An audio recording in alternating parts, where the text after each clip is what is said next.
రాజేష్ సింగ్ మాట్లాడుతున్నారు. లైవ్ ద్వారా చూద్దాం. డిసైడ్ చేసుకొని పైన కూర్చున్నారు. కానీ ఇవాళ కిషన్ రెడ్డి గారికి అదేవిధంగా కేంద్ర మంత్రి వచ్చిన మేడం గారికి లిఖిత రూపంలో ఒక లెటర్ నేను ఇచ్చినాను.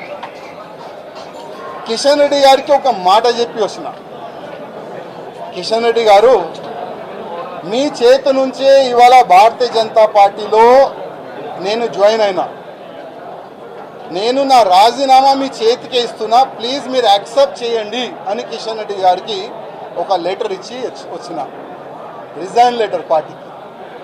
ఆ రిజైన్ లెటర్లో కింద ఒక మ్యాటర్ ఇది కూడా రాసిన, కిషన్ రెడ్డి గారు పార్టీకి నేను రాజీనామా ఇస్తున్నాను, మీరు మీ లెటర్లో స్పీకర్ గారు కూడా పంపించేసేయండి. రాజా సింగ్ ఇప్పుడు పార్టీ సింబల్ నుంచి గెలిచిండు, రాజా సింగ్ ఇప్పుడు బీజేపీ ఎమ్మెల్యే కాదు, ఆయనకి సస్పెండ్ చేయనని స్పీకర్ కూడా ఒక లెటర్ రాసిస్తే నేను దానికి సపోర్ట్ చేస్తాను. ఎందుకంటే పార్టీ సింబల్తోని గెలిచిన తర్వాత పార్టీకి రిజైన్ ఇచ్చిన తర్వాత పార్టీలో అంటే పార్టీ బీజేపీ ఎమ్మెల్యే ఉండకూడదు కదా అని ఆ విధంగా ఒక లెటర్ మా కిషన్ రెడ్డి గారికి ఇచ్చి వచ్చినాను.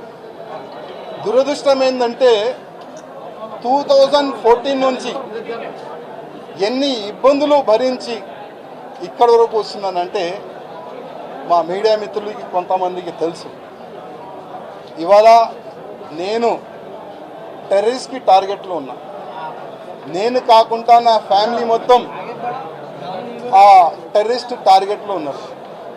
కానీ ఎంత కష్టపడి ఇవాళ లేకపోతే రేపు బీజేపీ గవర్నమెంట్ తెలంగాణలో వస్తుంది అనుకున్నాం. కానీ దురదృష్టం ఏంటంటే తెలంగాణలో బీజేపీ రావద్దు అనేవాళ్ళు చాలా జమ అయిపోయినారు పెద్దలు. ఇప్పుడు వాళ్ళే అనుకోకపోతే మేము ఎంత కష్టపడి మా ఫ్యామిలీని రిక్స్ చేసిన తర్వాత ఇంత పని చేసిన తర్వాత లాభం మేము ఉండవు కదా.